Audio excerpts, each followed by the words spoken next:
Храната е многу важна, но и многу треба да се внимава што се консумира.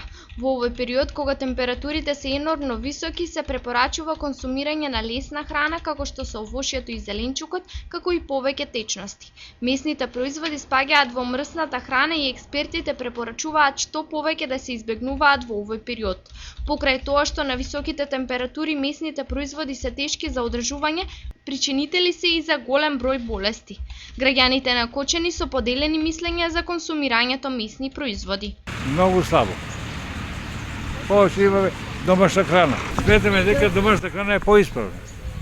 И затоа месни производи сега за празник купиме малку. Слабо конзумираме. Па топлината сега и на телевизија се кажува дека многу не треба да се конзумира и за тоа. Па идеме на зеленило повеќе така.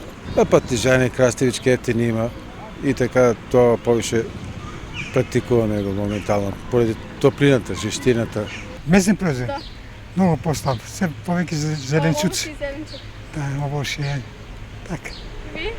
Не, конзумирам си нормално како што се конзумираме, почнувајќи од суомеснати производи до месо во храните, меѓутоа не превише, нели, пошто е летен период, него умерено така, за да се внимава малку и на староста и на слабоста, што се вика. Од Центарот за јавно здравје со препораки до граѓаните да се внесува помало количество храна и да се избегнува мрсна и висококалорична храна.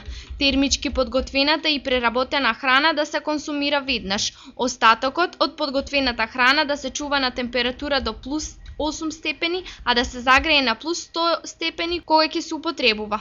Лекарите препорачуваат да се пијат повеќе течности, а овошјето и зеленчукот пред употреба убаво да се измијат.